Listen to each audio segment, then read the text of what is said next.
I started my professional activity as a neurologist, trying to bring relief to my neurotic people.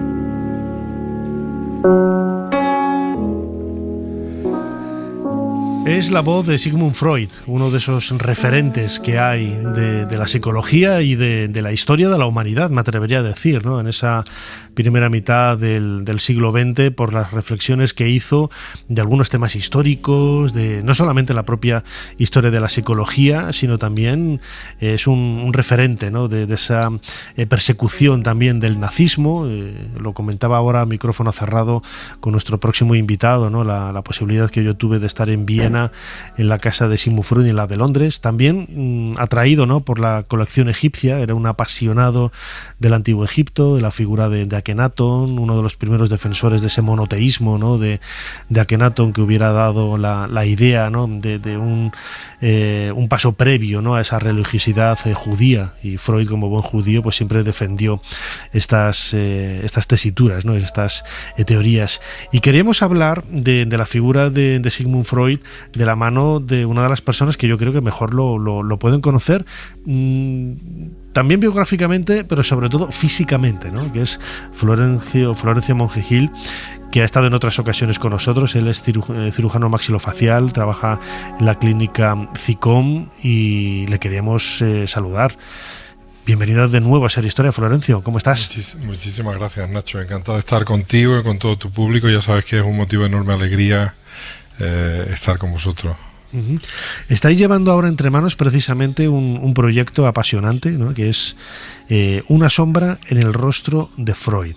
Los que siguen el programa, tu intervención en otras ocasiones ha estado precisamente ligada, ¿no? a ese estudio del rostro humano que haces a través de cuadros, a través de esculturas, incluso a través de fotografías, e intentar inspeccionar, ¿no? desde un punto de vista más cercano algunos protagonistas de la historia, en este caso Freud, ¿no? los problemas que tuvo en la lengua, en la voz y en el rostro, que cambió un poco, no voy a decir su personalidad, pero cambia el personaje en definitiva, ¿no? Pues sí, la verdad es que es una historia apasionante. El proyecto nuestro, del cual ya hablé en tu programa hace muchísimos años, pues se basa en que había un poquito de desconocimiento o desorientación en cuanto a cuál había sido exactamente la patología que tuvo. Sabíamos que era un cáncer oral, no se sabía de dónde, había muchas teorías, pero gracias a que, pues tuvimos acceso a una serie de documentos entre el cirujano, documentos que hacía el cirujano con su secretaria y que estaban escritos en nada más y nada menos que en el método Gabelsberger, que es una taquigrafía especial, pues hacía que fuera muy difícil el seguir la pista de cuál fue la patología y cuáles fueron las intervenciones. Y gracias a ese conocimiento y esa, profundización en todo este tipo de documentos fue cuando ya definitivamente sacamos todo lo que había sido el curso clínico de la enfermedad de Freud, que sufrió durante 16 años, los 16 últimos años de su vida. Uh-huh. Fíjate que es un poco el detalle de acercarse a un personaje, no voy a decir que idealizarlo, pero de alguna forma te enamoras de él, ¿no? Y quieres conocerlo cada vez más, y ahora está en ese futuro proyecto, ¿no? de un documental, de un corto, Una sombra en el rostro de Freud. El otro día me mandaste algunas colas, ¿no? de esta sí. pieza, y el compañero que interpreta a Freud es clavado a él, es una risa, sí, me parece algo extraordinario, ¿no? ¿Cómo nace este proyecto?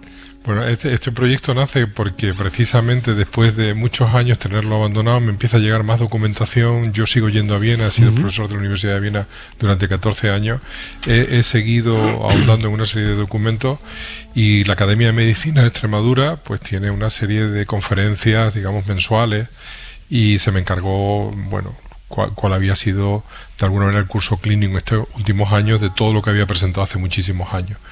Y pues a partir de ahí, pues lo de siempre, aparecen en redes sociales y empiezan a llamarnos productoras de cine muy interesadas en la historia, porque hay cosas pues son francamente increíbles, ¿no? de operaciones que se hizo, operaciones que pidió de forma voluntaria, en fin, todo ese tipo de cosas, y hicieron que de alguna manera se despertara el interés por la parte de la cinematografía del documental en este tipo de historia.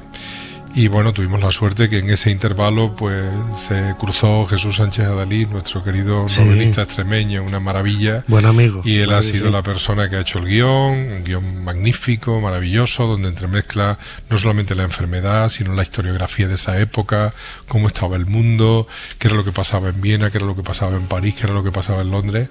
Y para mí ha sido una experiencia súper fabulosa, fantástica. Yo conozco bien Berlín, he estado en varias ocasiones, la última montando la exposición inmersiva de Tutankamón, y tenía ratos libres, ¿no?, para deambular por el centro, rodeando esos enormes edificios históricos que nos acercan a una realidad que debió de vivir Freud, ¿no? Es casi te empapas un poco de la figura de Sigmund Freud de una forma natural, ¿no?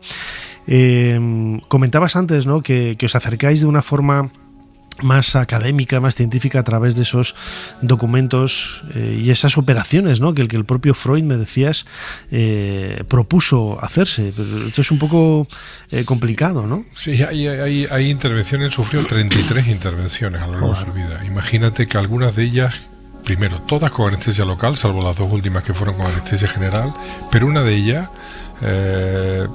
que fue, digamos, la más agresiva, fueron 6 horas y cuarto con anestesia local.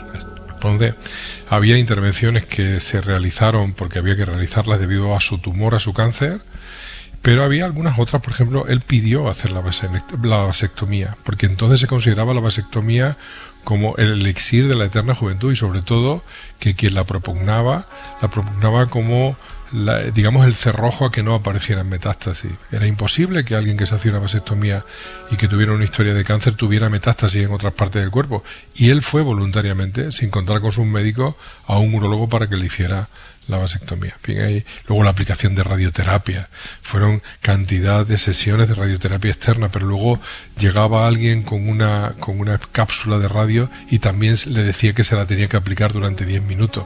O sea, fue una sucesión de tratamientos tremendo. Hay que tener en cuenta que estamos hablando de hace ya 100 años, ¿no? Entonces, claro, el concepto de medicina era completamente distinto. Claro, pensemos que él nació en 1856 y falleció en 1939. Es un referente, como decía yo antes, casi de esa primera mitad del siglo XX por todas sus ideas en el mundo de la psicología, pero también claro, llega un poco, que es un poco chamánico, ¿no?, esto que decías ahora, ¿no?, de que por hacerse una vasectomía no va a haber metástasis del cáncer. Esas ideas, ¿dónde nacen? No, esas ideas pues eran las que había en esa época en Centro Europa. O sea, ten en cuenta que el concepto científico todavía se echaba mucho de menos. Ya apareció Albert Einstein, que era el primero que defendía, y además amigo de Freud, que defendía el método científico siempre, pero en la medicina había una serie de teorías que se entremezclaban con la psicología, con la histeria, con el consumo de determinado tipo de tóxicos, y también pues aparecían una serie de intervenciones que en realidad se proponían pues como un método de esterilización, pero que se le sacaban otro tipo de virtudes supuestamente más mágicas, como que era darle mucha más energía al paciente y evitar de esa manera que el cáncer se fuera a otro sitio. En otras ocasiones hemos hablado contigo, Florencio Monge, cirujano maxilofacial, de esas enfermedades que son, apreciables, ¿no?, en obras de arte. Imagino que también se puede ver la evolución de la enfermedad, ¿no?, en diferentes retratos, y yo no sé si la propia enfermedad ha evolucionado desde esos estudios que hacíais de cuadros del siglo XVI, XVII a cómo se manifiesta en la actualidad. Bueno, con respecto a las pinturas, el tema del cáncer, el cáncer facial o el cáncer oral es muy difícil detectarlo, digamos, en pinturas siglo XV y XVI, pero en relación con la pregunta que tú me haces, un aspecto súper importante de documentación ha sido la fotografía y sobre todo los vídeos que tenemos de Sigmund Freud. La mayoría de vídeos estaban en propiedad de la BBC, tuvimos acceso a ellos, los pedimos y por una serie de circunstancias se nos hizo llegar, y es curiosísimo, incluso cuando tú has puesto ese audio de Sigmund Freud, ahí se nota evidentemente que el paladar, que fue de donde emergió el primer carcinoma, estaba afecto y tenía que tener una prótesis, y esa prótesis tapaba la comunicación entre la cavidad oral y los senos y la nariz, y de esa manera siempre él que hablaba muy despacio porque le dolía mucho, pero sobre todo tenía mucho cuidado en que la prótesis no se moviera y no se cayera, porque al fin y al cabo era la barrera que separaba la nariz y la cavidad de los senos de la cavidad oral. Pero evidentemente la fotografía siempre se fotografiaba desde el lado izquierdo, obviamente. Del lado derecho tenía evidentemente inflamación, lesiones en relación con el tumor y en relación con los tratamientos que sufrió, sobre todo la radioterapia. Uh-huh. Tú como médico maxilofacial, cirujano maxilofacial, la expresión del rostro es el reflejo del alma. Tendrá un cierto sentido también, ¿no? Porque muchas enfermedades se manifiestan precisamente a través de nuestra cara, de nuestro rostro. Sí, sin duda. O sea, hay muchas enfermedades, ya sabes, que tienen un tipo de facies especial que hace que el primer síntoma que nos haga de alguna manera estar de guardia es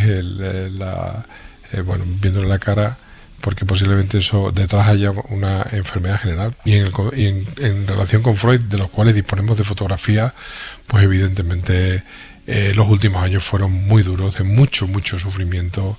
Había un disconfort enorme, el comer era una experiencia terrible. Ya sabes que él era un gran fumador y la etiología fundamental de este tipo de cáncer era el tabaco. Nunca dejó de fumar hasta sus últimos días, y evidentemente en las fotografías y en los vídeos se le ve, independientemente de que estuviera posando, pues una mirada de un sufrimiento enorme en relación con la enfermedad y también con los efectos secundarios de su tratamiento. Uh-huh.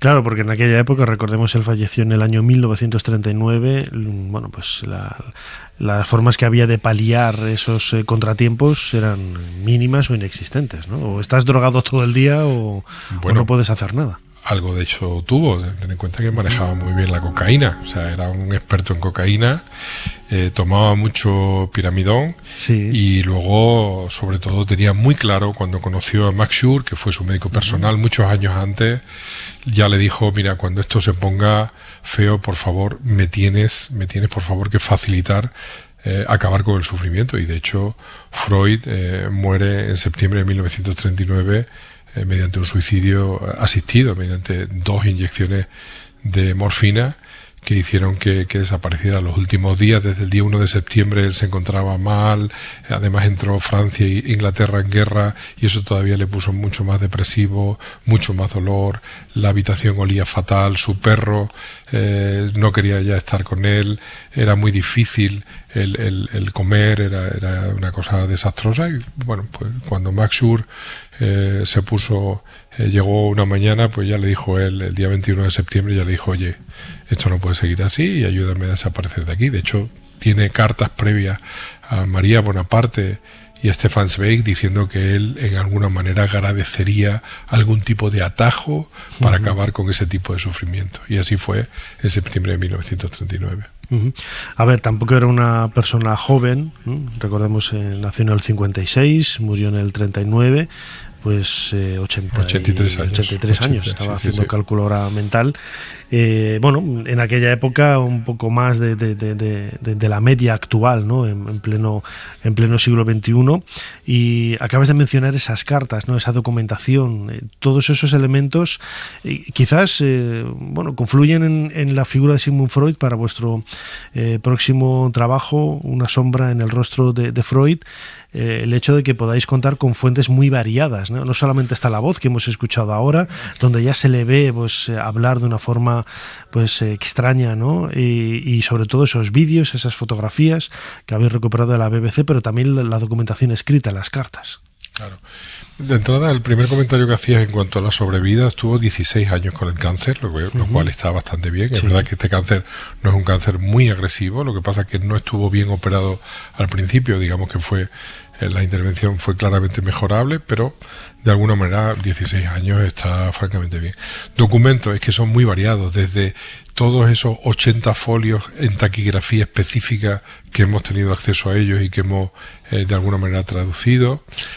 Por supuesto, todo el depositorio de la policía nazi en la página de WordPress que ya no está activa, pero que en el año 2004 nos descargamos cantidad de documentos donde veíamos cuál era el seguimiento que hacía la policía nazi a Freud, a sus distintos, a salir a comprar, a ir a su médico, a hacerse una cura, etcétera, etcétera.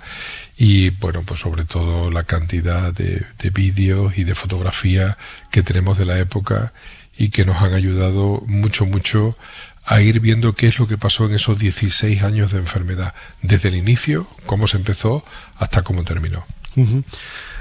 Habéis estado rodando, ¿no? Y tomando también información en las dos casas, ¿no? que se conservan, la de Viena y la de Londres. Te lo decía también antes a micrófono cerrado, una de las cosas que recuerdo con más simpatía de la visita a la casa de Londres era que el perrillo que había allí en el jardín, que cuando pregunté cómo se llamaba, me dijeron ¿cómo se va a llamar? Freud, claro, el perrete se llamaba Freud, ¿no? Y estaba por ahí corriendo por el jardín. Estar en los sitios donde él estuvo también, no solamente a vosotros a ti como autor del trabajo, ¿no? Imagino que te genera una emoción especial, ¿no? Porque estás in situ, ¿no? En ese emplazamiento, sino también de ahí recobráis mucha información. Es muy inspirador estar en los sitios que estuvo él. Además, entre otras cosas, los dos sitios, las dos casas, no han variado mucho de cómo estaban hace 100 años, ¿no? Entonces ha sido muy inspirador el ver por dónde estaba, dónde falleció, dónde era su vida, dónde tenía un pequeño cuarto que con su hija Ana le hacían las curas diarias durante una hora de la prótesis, de las heridas orales. Y evidentemente habría que ir a la fuente, a Viena y a Londres. Pero también hemos construido en Extremadura un fabuloso, escenario. Estamos empleando edificios y estamos empleando determinado tipo de dependencias que simulan mucho lo que había en Londres y lo que había en Viena, y que hemos ambientado, creo que muy bien, de una forma muy notable, todo el entorno quirúrgico, paseos, muchísimas cosas que evidentemente no podíamos hacer en Viena y en Londres, pero que en Extremadura, como en grandes producciones, que ya he sabido que es un gran escenario, en una producción tan humilde como esta, pues también le hemos sacado mucho jugo a muchas dependencias que son muy interesantes, y que se ha adoptado un ambiente muy parecido al que él tenía tanto en Austria como en Gran Bretaña. Desde luego que sí. ¿En qué estadio está ahora el proyecto? Pues ya prácticamente se han rodado todas las escenas, digamos, con actores, con figurantes. Ahora nos hace falta un poquito más de trabajo de documentación. Además, el figurante, el actor que hace de Sigmund Freud, es que es clavado él. O sea, es que es clavado. Ahí ya veréis que hay muchos protagonistas, figurantes, que en fin son de la profesión, que es médico también, que saben, ¿no? Muy claro. Bien. No, él es banquero. Él es banquero retirado, pero hay muchos profesionales, como te digo, muy conocidos de la profesión. Y en fin, ha sido una experiencia muy humilde, pero te garantizo que muy divertida. Y creo que vamos a intentar ser lo más realistas posible en qué fue lo que sucedió durante esos 16 años, para que el público pueda acercarse verdaderamente a lo que pasó con este gran personaje, que no olvidemos fue y sigue siendo de las personas más influyentes en el siglo XX. Ahora la gente joven lo mira como alguien muy apartado de la realidad, pero esta persona, Sigmund Freud, fue un gran, influyó mucho en el cine, en todas las artes, en la pintura, su relación con Salvador Dalí, en la literatura, en el pensamiento, en la filosofía, en todas las corrientes psiconeurológicas que había tanto en Estados Unidos como en Europa, y por lo tanto fue un personaje con una importancia fantástica en lo que es la civilización, y en concreto durante el siglo XX y lo que llamamos del siglo XXI. Sí, porque además Freud, ya para ir acabando, Florencio Monge, él fue un personaje muy inquieto, ¿no? Un culo inquieto, diríamos hoy, ¿no? De tocar muchas ramas del saber. Él era psicólogo, pero sobre todo le encantaba la historia, le encantaba el arte, y esas relaciones que tú comentabas ahora con Dalí, con otras figuras importantes de la primera mitad del siglo XX, están demostrando todas esas inquietudes. Era una persona muy conocida, era una persona que cuando se le recibe en Londres se le da el mismo tratamiento como si fuera Charles Darwin o Isaac Newton. Y era una persona que influyó, toda la gente de Europa quería conocerlo. El recibimiento en Londres fue como si la cuna del psicoanálisis ya se trasladara directamente de Centro Europa a Inglaterra. Todo el mundo quería estar con él, la familia real británica, cantidad de intelectuales que había por Centro Europa. Albert Einstein hizo todo lo posible por estar con él. Era una persona con un poder de opinión y con una caracterización francamente fantástica. Desde luego que merecía y merece, ¿no?, este trabajo a la sombra en el rostro de Freud, que muy pronto seguro que podremos ver, y aquí volveremos a tratarlo junto con nuestro invitado Florencio Monge Gil, cirujano maxilofacial, ¿no?, de la clínica CICOM, de la que eres director, ¿no? De la que soy director, aquí en una ciudad muy pequeñita, pero bueno, pequeñita, relativamente pequeñita, Badajoz, claro que sí, Pacense, claro que sí. Y sobre todo buen amigo. Florencio, muy bien. Como siempre, muchísimas gracias por habernos ayudado a hacer un poquito más de historia. Como siempre, Nacho, las gracias son mías. Encantado de estar contigo y con toda la gente que te sigue, entre las cuales me incluyo. Muchas gracias. Gracias a ti.